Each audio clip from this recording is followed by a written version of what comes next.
fact is, and it's an eye-opener for a lot of us, that this particular topic is now a major topic of discussion in universities and colleges for PhDs, for MPhils, and a lot of emphasis is being made on this because people want to understand what does Bollywood really do in terms of influencing the people who are around. I'm mentioning Bollywood as an example of Lollywood, Bollywood, all the South Asia basically. Because when you hear a song from this song, I'll just repeat a line, Rang Barse, Bhige Chunar Wali Rang Barse. Immediately, probably you will conjure up Amitabh Bachchan and they will conjure up what Amitabh Bachchan, how he influences the youth all around and what kind of things come up. Then you will see suddenly posters of big billboards of Aishwarya Rai all around with L'Oreal on it. And her makeup and why has she been chosen. And what comes to my mind is, or many minds is, that she has become the model or the symbol of how the South Asian women should look like when they are living in a modern world. So many people emulate her. So I'll just not go too much on it. I'll just bring in the panelists and I'll just invite in random order and they can choose. There's no chair of honor, so you can choose whatever you want. I'll sit in this corner. So Meena Chopra, please take a seat. I'll introduce you in a minute. Pushpa Acharya. Harjeet Dhillon.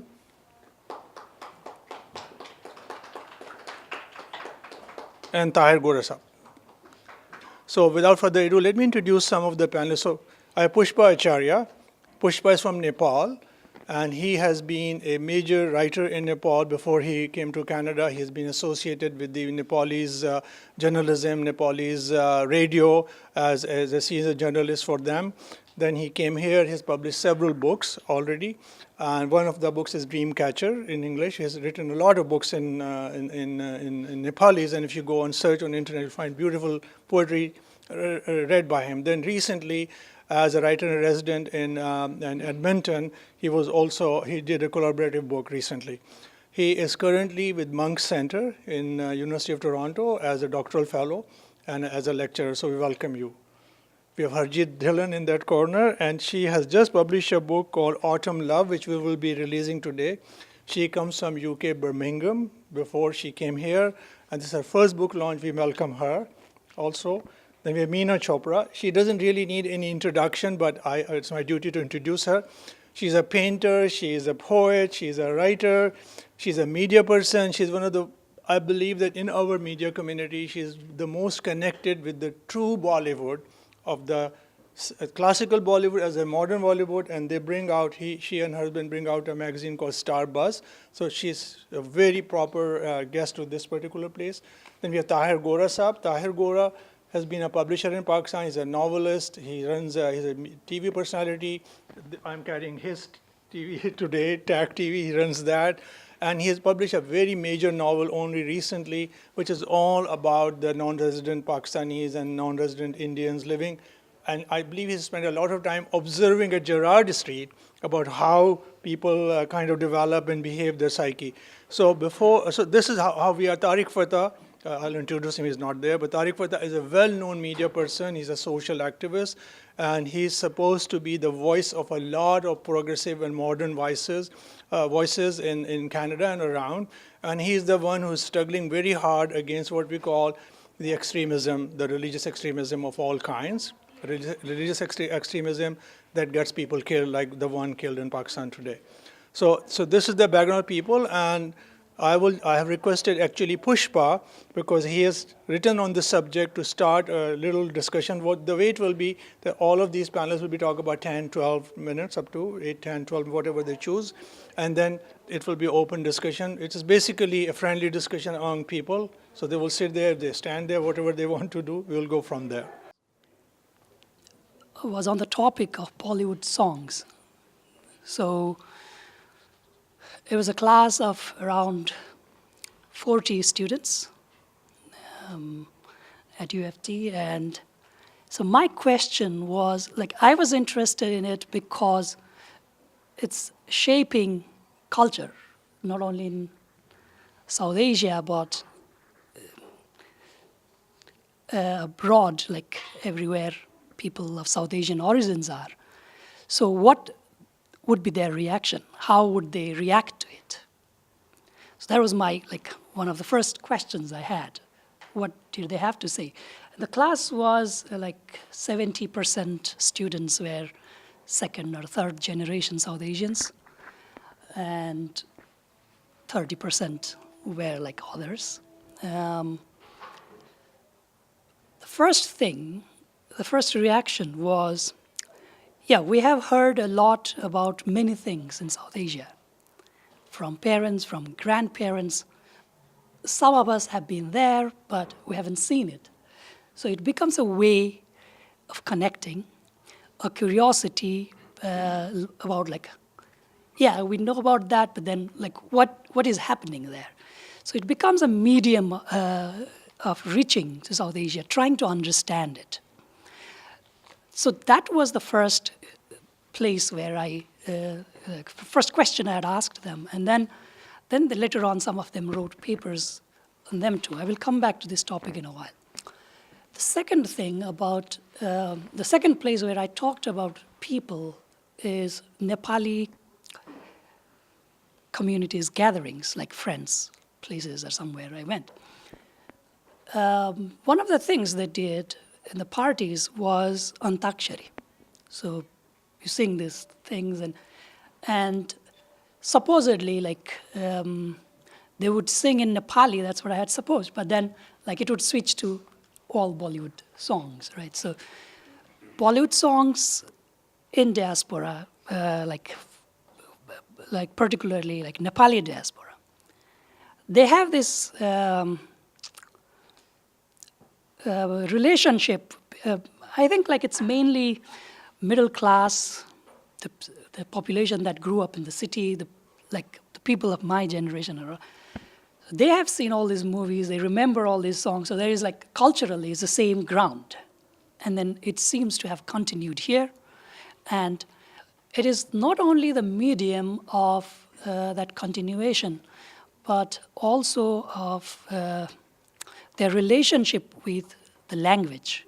So mostly spread of Hindi language, or I understand Urdu partially, just because of all these things. And so that's the other way, their continuation of this, not only of entertainment and other things, but reaching, keeping this connection, expressing those emotions.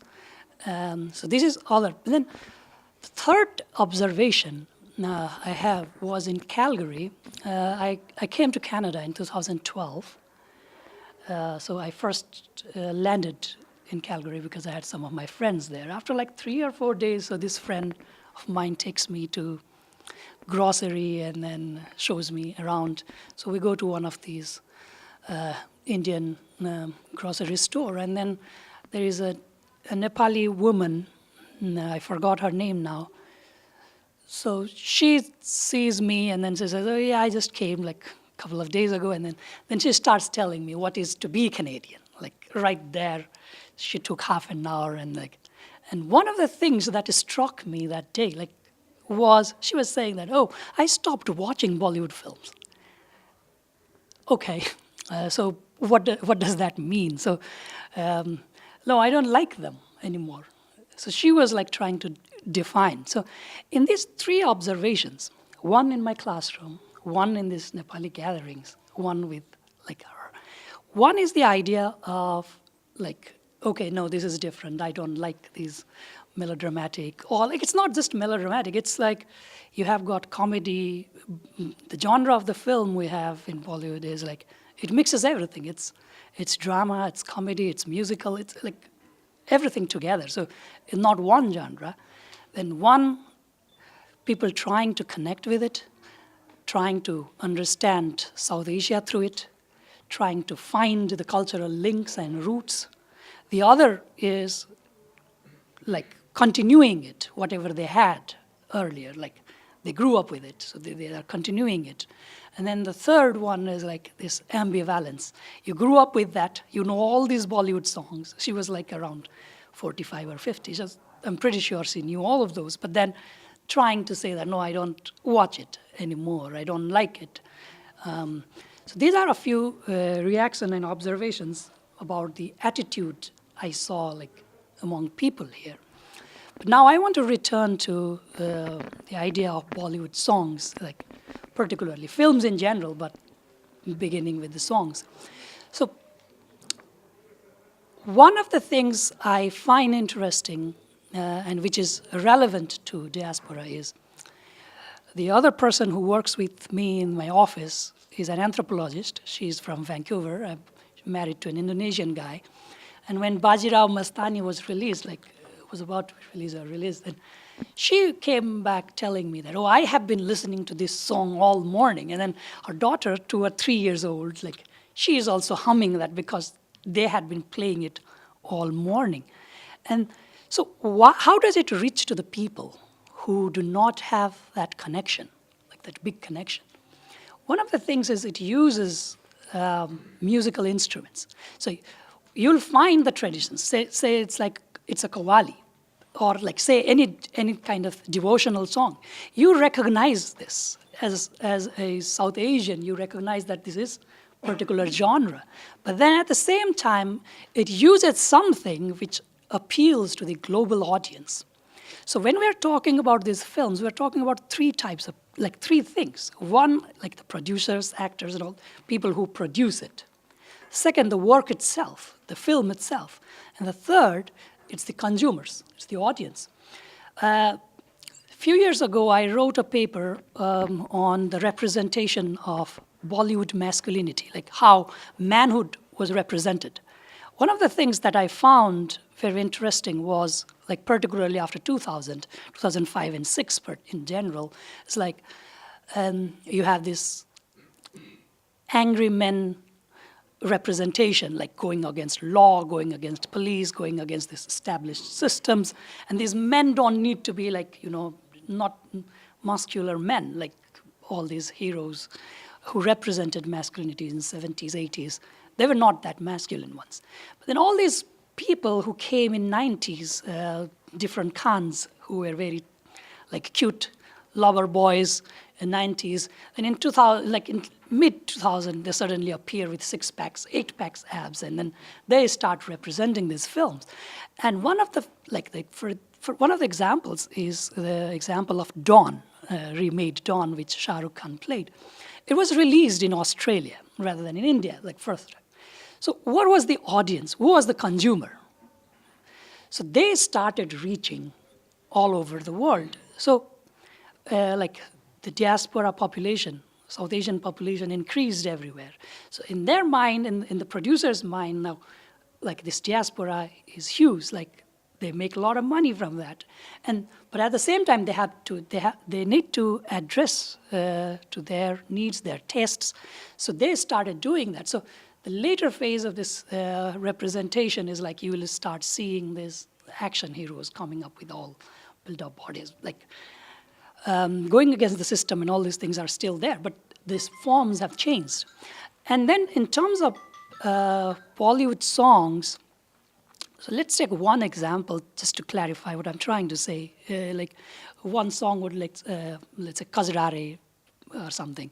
So you've got a particular location. You've got this genre where like a woman is dancing. Maybe it has some influence of this Lucknowi tradition or whatever tradition. And then you've got all these musical instruments. But at the same time, it's a kind of dance, the places where people dance in Mumbai. So you mix all of these things, and then it tries to transcend that location. So this many people have said, like in Bollywood, they say it inspired by, which is a very loose term. And many people who have written books on them say, okay, that's plagiarism. Some say influence, some say adaptation, some say westernization, some have said the influence of globalization or whatever. But then the key thing is trying to transcend. So the audience in diaspora is trying to reach. And then the films which are being made are also like the mainstream films are trying to transcend that. And the songs are trying to transcend that. Even if you have a qawwali, then people know that, okay, this is filmy way of qawwali. The word filmy is very you can take it as a reference. Like filmy means it's a distinct. It has that kind of appeal. filmy, and romance can be filmy too, but then like it has that dimension. So Bollywood has shaped this imagination, and then it has interacted. And then the globalization, the idea of globalization is this interaction going from, like coming from one particular location, like let's say Mumbai film industry. And then in Mumbai, then the film is set in a particular place in a certain small location. But the audience there will experience this film, which has the songs which are shot in Switzerland, in like exotic places where you will find all these films shot in many exotic places. So the film's relationship with the global audience, with the people here and there, and then the consumers, like the final point would be like, what happens to the consumers who are here? What is its relationship? What do we do here? So there are maybe there are different ways of connecting, like first generation South Asians who grew up seeing them. Maybe they have distinct ways of relating with them, like in difference to the second or third generation South Asians.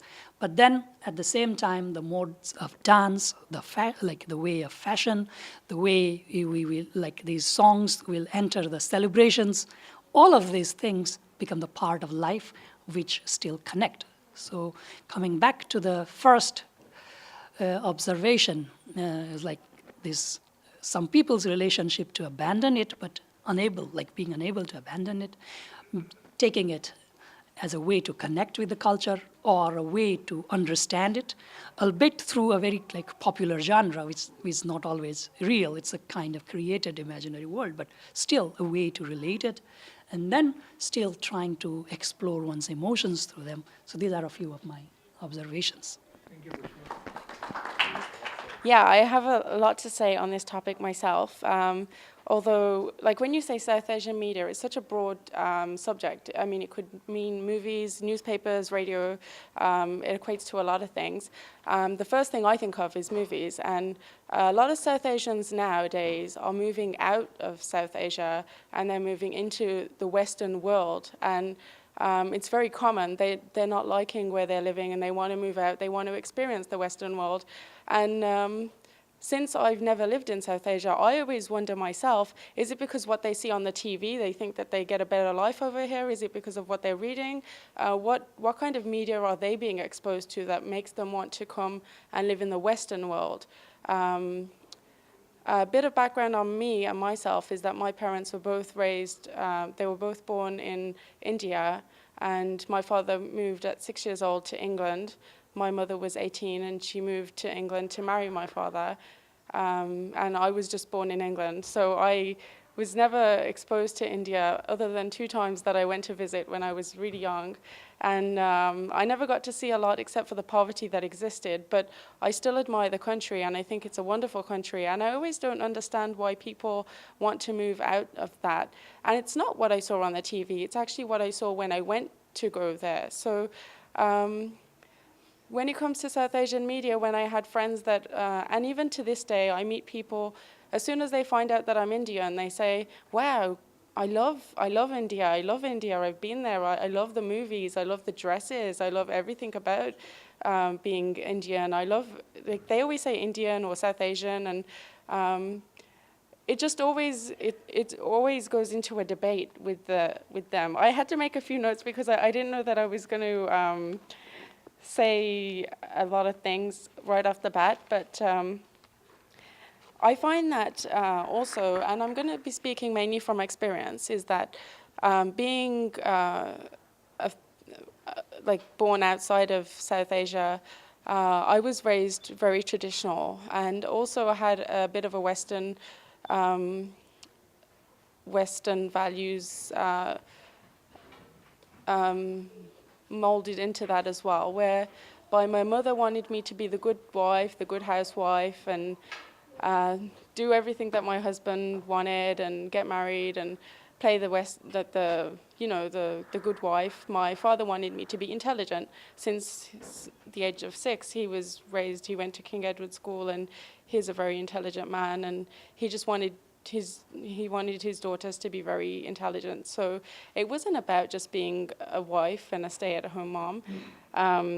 And following the roles of the movies, but my mother, she really held on to her values, and she wanted us to be like South Asian media, and she wanted us to be the wives that are in the movies, having really long hair and not wearing any makeup and being very traditional. And I followed suit. I didn't do any of that stuff, and it was very important to me that I followed what my mother said and did all that. So I know what it's like to live traditional values, and like they do in the South Asian media. One of the things that I wanted to say as well about South Asian media is that I've noticed, I don't know if any of you have noticed, I don't watch a lot of Bollywood movies today, but I used to watch them a lot growing up. Films, movies like Mr. India, Kamoshi, I mean, these are just a few that I'm naming that I enjoyed. And then there's the classics, Mohabbat Hai, Kabhi Khushi Kabhi Gum, Dilwale Dulhaniya Le Jayenge. So since those movies, in the more current movies now, and when I say current, I would say from about 2010 onwards, I noticed that when the women are doing their dance scenes, they're either wearing Western clothes or they're wearing a beautiful sari and they're surrounded by Western women. And it's very common now. I don't know if any of you have noticed that. And I don't know what message they're sending out, but it's like they keep the South Asian woman very pure, that she's centralized, and then they have her surrounded by. It's just changed. It's done a 360, and I might be thinking too much into it, but this is what I do when I watch movies or I see things or I hear things. I also find that since I wasn't born in South Asia, I don't necessarily always follow.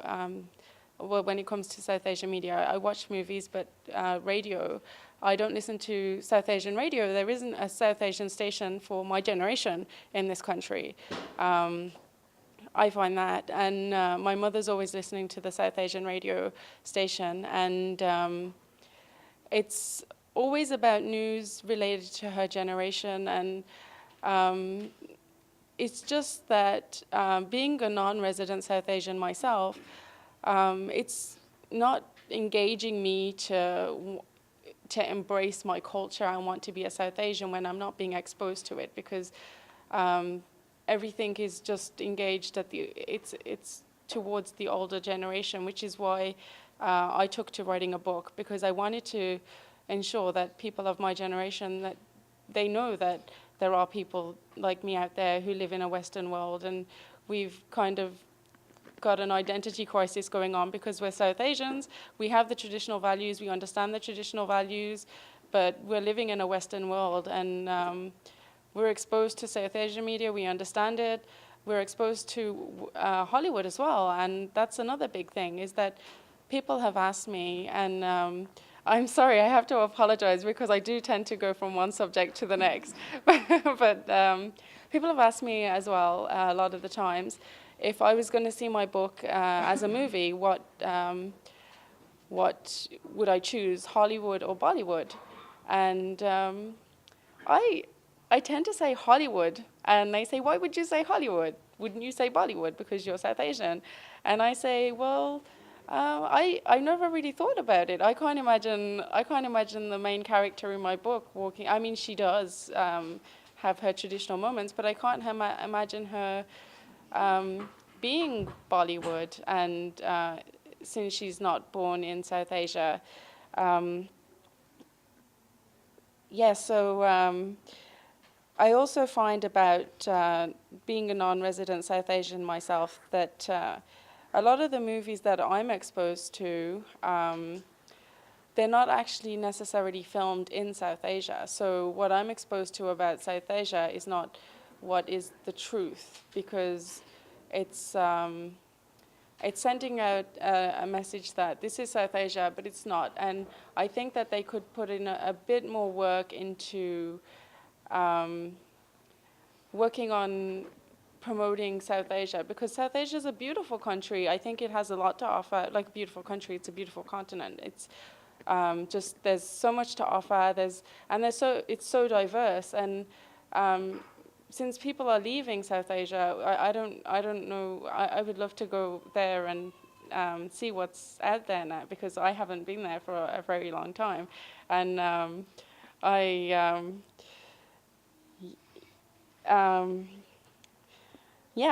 don't really have much else to say. I talk really fast. I just wanted to kind of get across some really key points about South Asia and being a non-resident South Asian myself, and speak from experience and not just from general point of view. And and I don't know if at the end of this discussion, you guys could give your take on what you think about in terms of why people are so attracted to South Asian media, and what they prefer when they watch a Bollywood movie, why they're inspired by it. I was having a conversation actually with Shahid, who's an artist, and we talked about the Bollywood movies, and from older movies to current movies, there never used to be much intimacy in the movies in the olden days, but now there is more intimacy. And even me, when I do watch a movie, I'm like, oh my God, that's such a shock. It's just, I'm always taken by surprise, because it's just such a shock. But I still think that we are looked at on as really pure, and I can only speak from a woman's perspective because I am a woman. I don't know how it is from a male's perspective. But hopefully at the end of this discussion, then everybody will give their views. And since I'm here till 5 o'clock, and I will be downstairs as well, you're more than welcome to drop by and speak with me and look through my book and see if there's anything. And just have a look and a quick read. And I think I'm going to pass back to Munir. Thank you so much. मेरा जूता है जापानी, ये पतलून इंग्लिस्तानी, sir पे लाल टोपी रूसी, फिर भी दिल है हिंदुस्तानी. Do I need to translate it for somebody? It goes, the loose translation is, my shoes are Japanese, I am wearing trousers from England, and on my head I have a red Russian hat. Nonetheless, at heart, I'm still an Indian. This song is a very famous song from a film called Shri 420. And I am a first-generation South Asian living in Canada, as Munir said. Still am influenced, adore this spirited song of 1951, when I was not even born. So this is the influence. Still, I am die-hard fan of Raj Kapoor, his grand films, and the exotic music that he produced with his brilliant team of Shankar Jaikishan, Shailendra, Majrooh Sultanpuri, and Mukesh. Now, my 27-year-old daughter, Tia, the next generation, totally merged in Canadian system, still hums this 1951 song along with many others. She enjoys the Bollywood music from yesteryears till date. Such is the overall impact of Indian cinema from ages which passes generations. It certainly includes the Indian diaspora or non-resident population from South Asian subcontinent having their heritage and roots in it. The song is an anthem to many. It is historical reference point. Now, it is important. It is a historical reference point of unity in diversity and nationalism, which also sums up and epitomizes the effect of Bollywood on an entire Indian diaspora, which of course includes the South Asians living abroad like me. It also shows that the impact of Indian film industry goes beyond time, generations, and transcends the national boundaries to the global civilization. Incidentally, some of you might know that this iconic song was introduced in recently released blockbuster Hollywood film Deadpool. Do you know that? This, yeah. Starring Hollywood superhero Ryan Reynolds. I'm a big fan of this guy. It said that the director Tim Miller simply fell in love with the song when he heard it in a pub. You know where? No, New Zealand, in a corner. And he fell in love. Now, you know, he doesn't understand the language, but the music was powerful. Film started and concluded with this song where the taxi driver, a South Asian, now entry of South Asian in the Hollywood cinema, in the film is playing it in his car, in his taxi. We also observe that the impact of Indian cinema, of Bollywood cinema, is not new on Indian diaspora, specifically on global South Asian. It goes back to 1950s. We know about Raj Kapoor's films and how he impacted the entire, entire world at that point. And it goes back to 50s and 60s. Now it is seen or felt more and have become matter of discussion on many academic platforms because the numbers and the South Asian diaspora has increased vastly in many countries around the world. So is the making of Bollywood films and their influence also. The thematic films that specifically revolve around and cater to our interest of this section of global community. The media voice has become more vibrant, vocal, and powerful now than before because of tech advancement. Technology has increased and has far-reaching impact. Serials, soap operas are part of day-to-day living of a South Asian because of the easy access to the South Asian channels. Pakistani plays are extremely popular with any South Asian for its tremendous engaging value. Media speaks generously about the industry than before to expose it to the world also. Entertainment now is a part of everyday life. It is as important as having food. The market structure of Bollywood popular cinema has always been territory, region-based, and or a region-based. The newer 7th territory is the NRI territory or non-resident South Asian territory. Represents a sizable market, as you said, sizable market for films whose protagonists sometimes are reaffirmation of Indian identity transformed by globalization. Specifically for Karan Johar, Subhash Ghai. These are the famous names of Bollywood directors. Yash Raj Chopra, this is very true. Films like Kabhi Alvida Na Kehna, Kal Ho Na Ho, Kabhi Khushi Kabhi Gum, Pardes, Dilwale Dulhaniya Le Jayenge, and many more revolve around a non-resident protagonist. The two major Indian flourishing communities are constant focus of most of the Bollywood popular cinema, and those are Punjabis and Gujaratis. These films, of course, have a generic value and appeal for all. So it's not limited for their interest, but it appeals to everybody. Phenomenal success of recently released Sultan going houseful in countries like Canada, England, United States, Australia, and many more is a living proof that an Indian is always looking for his or her mitti, soil, dharti ma, or motherland within him or herself. Actually, one is looking for that identity within one's own self. through which he or she emotionally aspires to be connected to his or her own original self. This is the ultimate human cry, the need, the longing that gives the South Asian the emotional substance and the meaning.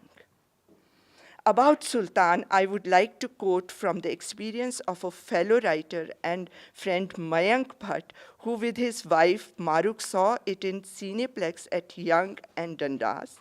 He comments on Facebook, "The loudest cheers flooded the hall when Sultan and Arfa greet the man on the street in Hungary, carrying a placard of an Indian restaurant.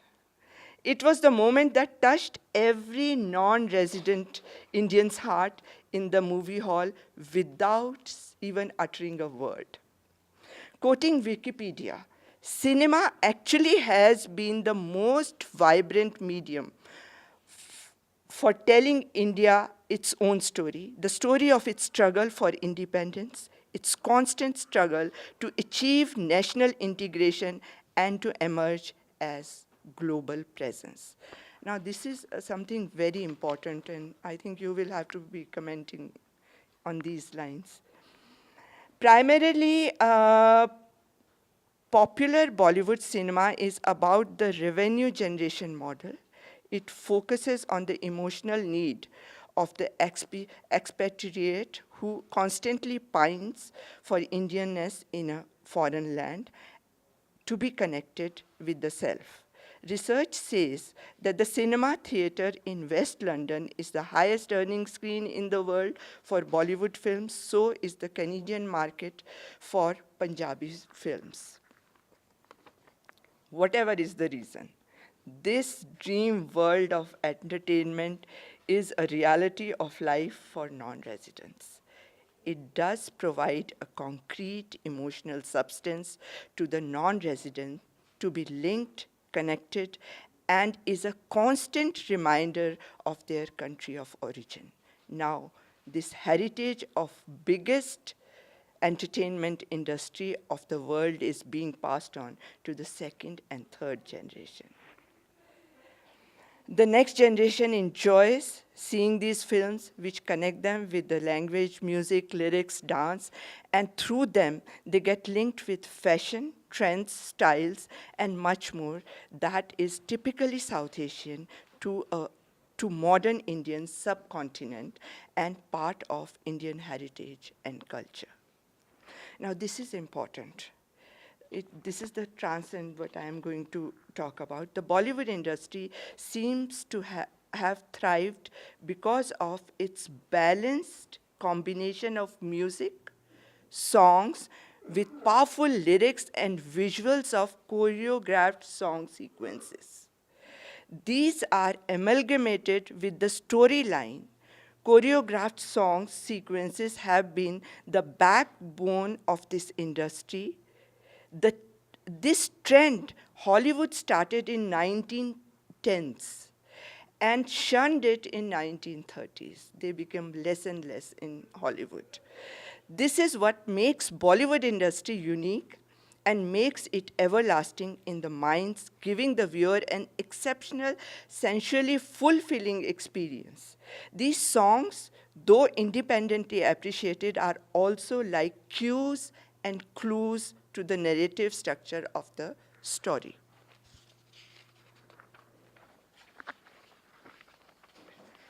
Again, historically, the influence and impact of this Bollywood music is manifold and far more reaching than any other medium. And the South Asian factor is not untouched by this lasting appeal. They say that the language of music goes beyond the limitations of the words. Popular music, Bollywood singing, dancing, and trendy Bollywood fashions overpower and have made a place in the everyday life of the expatriate, almost next to religion. This unique Bollywood brand works, and surprisingly, without any insignia, logo, with a huge mind share of non-resident community. Even today, when NRI watch or listen to the song Chitti Aayi Hai, Vatan Se Chitti Aayi Hai, from the movie Naam, sung by Pankaj Udhas, most of them have tears in their eyes. Such is the impact.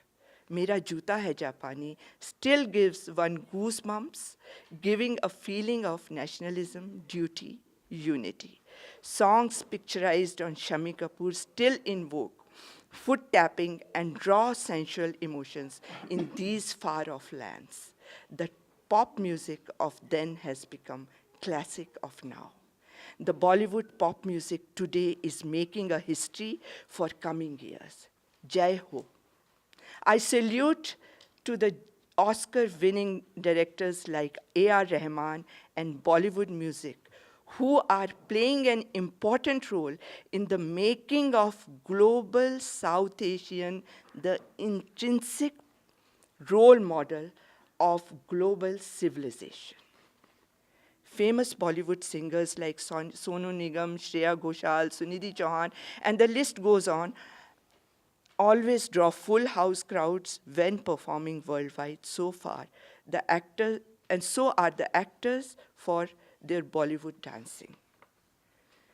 Going beyond non-resident factor, these days, even celebrities from Hollywood like Lady Gaga, Uma Thurman are donning South Asian garments. All of us know our story of Oprah Winfrey meeting Bachchans and going to India. Arnold Schwarzenegger says that he wants a career in Hindi films. Julia Roberts has already acted in Bollywood. And the interest is growing. And it is vice versa with Hollywood films. Now, this crossover is definitely creating a mosaic, and of which South Asian non-resident is a sure part in the making of global culture. The entire world is on the threshold of this newness. Noticeability and recognition of Bollywood cinema by the Western world is opening a dialogue between the cultures of East and West. It is a dialogue of appreciating and understanding each other, a dialogue of unity and diversity. In turn, this is impacting the entire up and coming generation and giving an emergence to new way of thinking and coexistence. A film like Gaddar, which did very well commercially in India, did not become popular with non-resident South Asian because of its anti-Pakistani divide. This cultural crossover can be observed now in the making of hybrid cinema, which is a mix of Bollywood and Hollywood. There are many examples. On a serious note, I quote films like Leela, American Desi, Deepa Mehta's film, Gurinder Chadha's films, etc. And then hilarious and light entertainment films like Loins of Punjab, Meet the Patels, and so forth. Not to mention hugely successfully films like Bombay Dreams, the Andrew Lloyd Webber projection, which revolves around Bollywood film industry, was very successful with Western mainstream audience as well.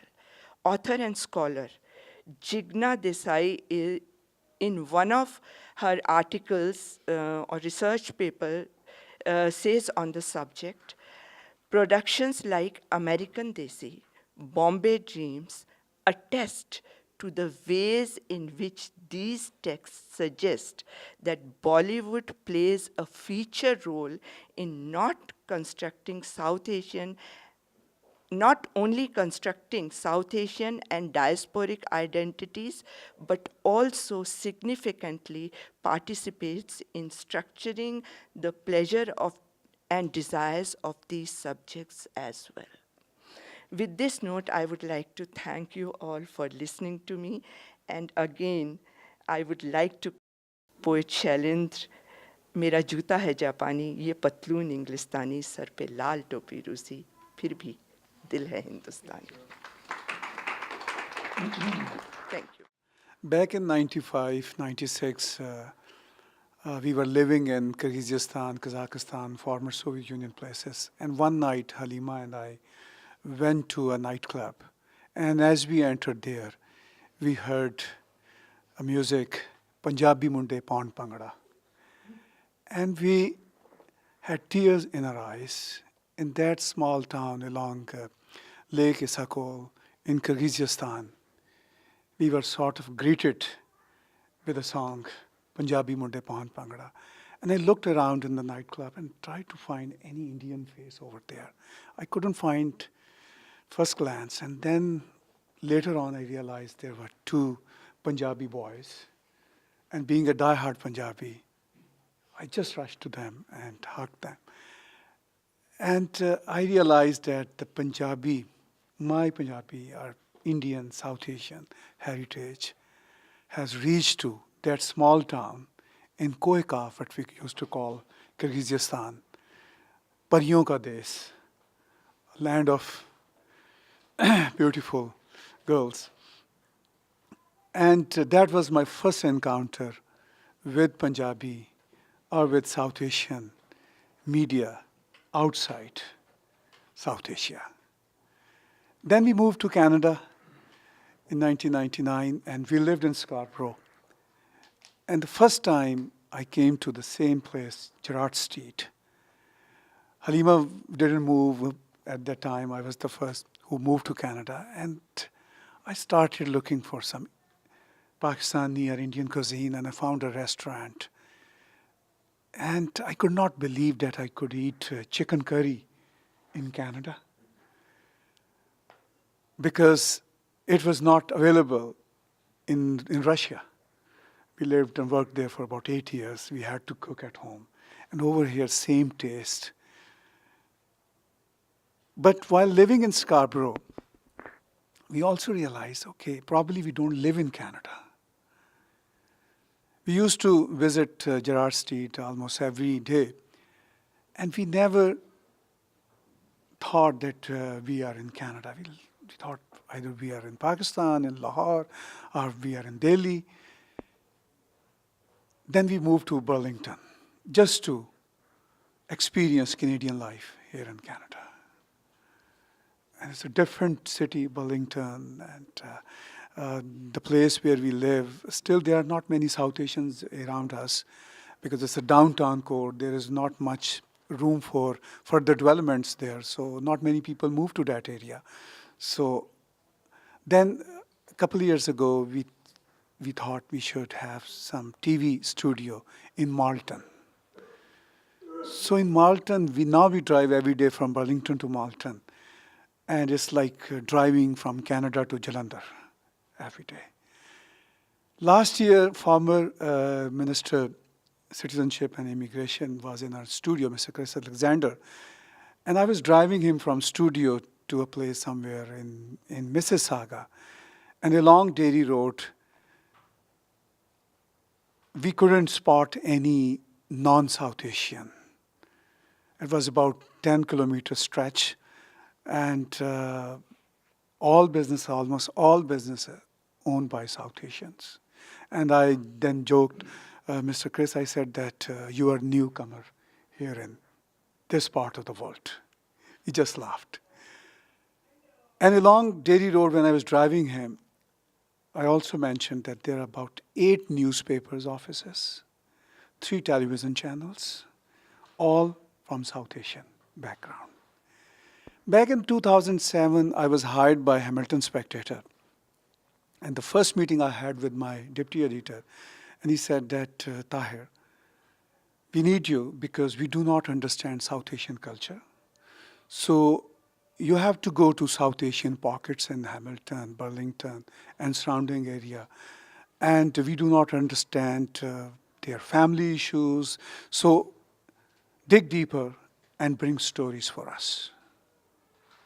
Then Hamilton Spectator, owned by Metroland Toronto Star Group, they started hiring many journalists, news reporters from South Asian background. one of the girl I remember, she worked with me, was the girl, sadly, suicide case we heard, maybe Tariq would shed a light on that issue. So, I mean, staying focused on South Asian media for non-resident South Asians, what I noticed that many news media outlets here in Canada started hiring South Asians because we are overwhelming community, particularly in Greater Toronto area. South Asian media and Bollywood, the influence of South Asian media and Bollywood on Canadian South Asians and non-South Asians are quite evident through many aspects. South Asian media in Canada, be it in English, Punjabi, Hindi, Urdu, Gujarati, Sri Lankan, Bengali, and other languages, is quite vibrant, not just in Canadian South Asians' lives, but also in mainstream Canadians' life too. Be it politics, dance, music, literature, or any walk of life, South Asian media and culture have their overwhelming presence. Non-resident South Asians also have access to South Asian media, Bollywood, through mass means of communications as quick as do South Asians living in South Asia. It's all about preferences of an individual. Here we need to define and understand the broadness of the term media. Media and mass communications terminology ranges from film to drama, reporting journalism to commentaries, from print to digital, from social media to Google Hangout, and so on. Now the question arises, do non-resident South Asians have to rely on South Asian media from their native countries, or are they influenced by South Asian media that has developed in our part of the world? We have so much South Asian media ranging from print to electronic, in all major South Asian languages, to Bollywood-related events such as South Asia Festival of Gerrard Street. In short, South Asian media, Bollywood, doesn't influence non-resident South Asians only, but also the whole world now. Thank you. Thank you very much. You might not want to hear what I have to say. What does it say about a community whose newspapers are sold at grocery stands? When did the Times of India ever get sold where you buy a shank of lamb, or brandy, or pan?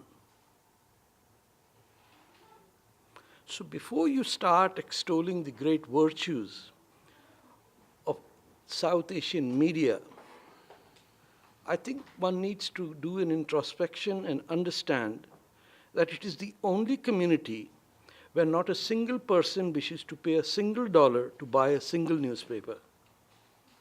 So let's cut the crap a little bit. As far as the media is concerned, 2 months ago, an Indian woman was killed in this city. That's my speculation, because the police closed the case. So I'm talking of Raveena, the most prominent senior Indian journalist in mainstream media, committed suicide, supposedly. Body was cremated. If she had been Muslim, the case might be alive, but you guys just finish it off. Ashes to ashes, dust to dust. So no evidence is left. She died. Not a single editor of a single newspaper was willing to cover the story. Kudi kharab si, janab. Kudi kharab si. Kidi gal karde ho tusi? A woman got killed, and this non-resident Indian community, where every man wants to be a CEO and every woman wants to be the CEO's wife, simply turned their cheek away. No amount of Juta Japani will exonerate you from the crime you have committed in letting a young woman die and turn your face away as if she never existed. With her husband flying in on 24-hour notice to collect the severance package and the insurance money, and next trip, boom, back to Chandigarh. Do you think a television station was interested? Do you think the Sikh Times were interested? Do you think the Khalistanis were interested? Do you think the Tamils were interested? Do you think Lahore House was interested? Or the great Ismaili cultural center that towers and worships every white man that walks on earth, were they interested? To cover a dead woman? Where the managing director of a newspaper was having a sexual affair with the boss of Olak, Ravina, who still is not fired. Did you have one Indian media person have the ability, the courage to stand up in front of the Toronto Star office and say, how did she die? Where is the suicide note? And ma'am, when we talk of Bollywood, these were men and women who were committed to the Indian freedom struggle, who were members of the Communist Party of India, who went to jail. And Bollywood saved India from disintegration. It was already amputated, and people failed to protect it. But it would have withered away into 26 civil wars, and you wouldn't have been able to. That's what you inherited. And what you're skimming over here today is the exact opposite. You made a laughing stock of yourself because there is no Indian who knows about what's happening even in the United States on July 4. They're not aware. You've got governors that are embarrassment that you cannot criticize, whether it is that Louisiana fellow or your North Carolina newly minted, what's her name, Randhawa's new name? Well, you know who I'm talking about. How many Sids and Peters will you create in your media? कि मेरे जी घर दा नाम हो रहे तो बाहर दा नाम हो रहे. You think Saskatchewan is an easy word to pronounce? Or Cincinnati? So I would suggest to you that the non-resident Indian has been completely betrayed by the media because the media does not have the capacity to create a demand to take $1.50 for a newspaper. The same person who spends $25 with popcorn, with his white girlfriend to take out over there, Aji, Bollywood, vekho kinna vada screen hai, he will not pay a penny for a newspaper. So that's what I would leave it, because it's a dismal affair. Your media has created ghettos where all your ideological politics are done in India and Pakistan, and here all your politics are about which MP will you stand to get a photograph taken. Your liberal MPs could be conservative or NDP like the switch of a button. All the politics are about BJP or Congress, or nowadays AAP as well, or Muslim, Nawaz Sharif, or somebody wants a dictatorship in Pakistan, which half Pakistani Punjabis want a dictator. They always want a dictator, because he carries a big stick. But the same people have a completely different politics over here. What are we doing? Our top intellectuals are real estate agents and life insurance agents. Everyone in our community is a life insurance agent, a brokerage, and that's the journalist. Because they're not writers. They're using media. They run for election because they have to sell homes. So we are in a crisis in which, for goodness sake, if we don't wake up, you'll be one of the most laughed at communities in all of Canada, as we are in Britain and France and everywhere else. Because our media has told us, we just have to make good money over here, 10% back home, sponsor a cousin, get arranged marriage, and do politics in India. Idhar ki hai. Thank you. I would like to say only one or two things because I have heard a couple of people talking about Bollywood, and Tariq Fateh has said very good things about the Canadian media as well, and the similar things are happening with the Bollywood too. If you read the Indian media, and we read every day that more than 85% of the Indian movies made by Bollywood are flop. Why they are flop? Because there is nothing in the Bollywood movies these days. 20 years ago, 30 years ago, there were some good directors, Bimal Roy, Shyam Benegal, Govind Nahlani, and later on too, some good directors came, and there were some good actors as well. And there were some stories. They were talking about the real problems of the people of India. Nowadays, the films they are making, they have nothing to do with the people of India. No problem. They are not discussing any problem. As Harjeet was saying, whatever they are saying in the movies, why the people want to leave India if South Asia is so good. They are not showing what is India because they are not showing any problem. That's why the people are leaving, because there are so many problems in India. There are economic problems, there are political problems, there are religious problems. In these days, they are not showing.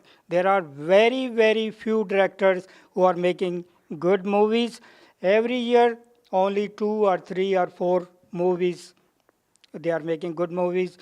Most of the other movies, because they are funded by the mafia, drug gangsters, and so in the movies, you will find stories like that. There is nothing else in the Bollywood movies these days, and you might not be aware of this thing, that Bollywood is making more pornographic movies in the world than they are making the regular movies. Thank you. Who was the great Hindu philosopher who came and spoke at the...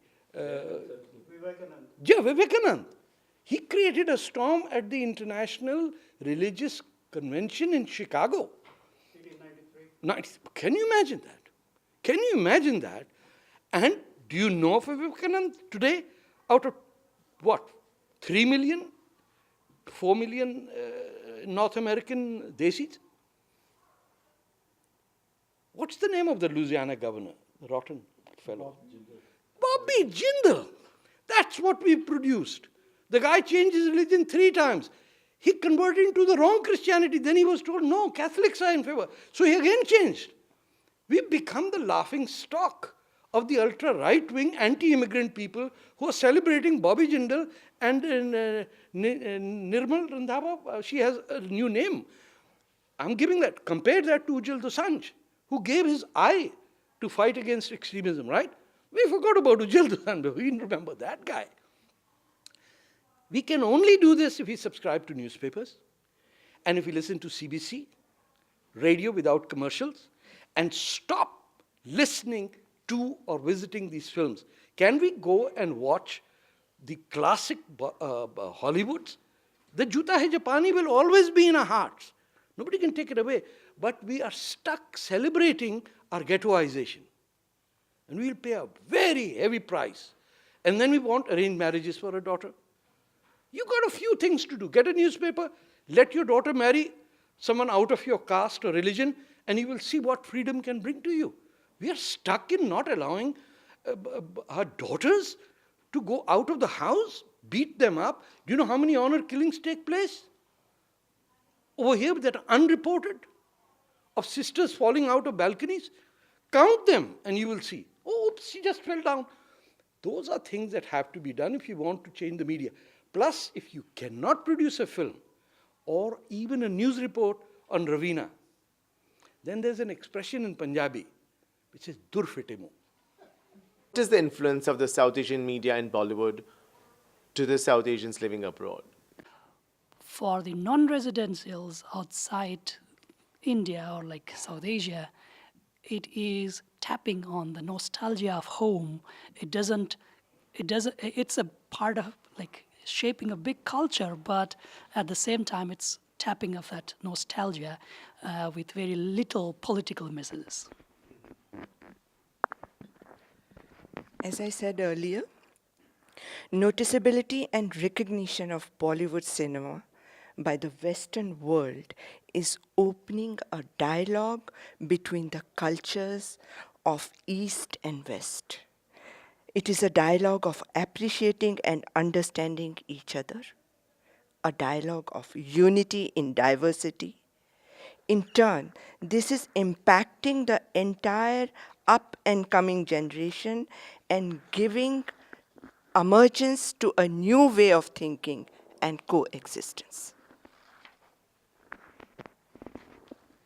With the mass means of communications, South Asian living abroad have access to South Asian media back in their native South Asian countries. So they get awareness about their native lands.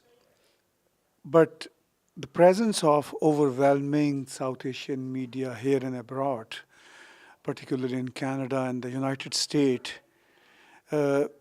is doing her job to some extent in terms of creating awareness about South Asian communities' activities and their thought process. But I certainly feel that South Asian media here in this part of the world needed to work more in terms of broadening their perspective about South Asians in this part of the world. Thank you. Well, I look at it purely as entertainment and information. India's been there for 5,000 years. It didn't need any NRI to spread Sanskrit and its philosophy,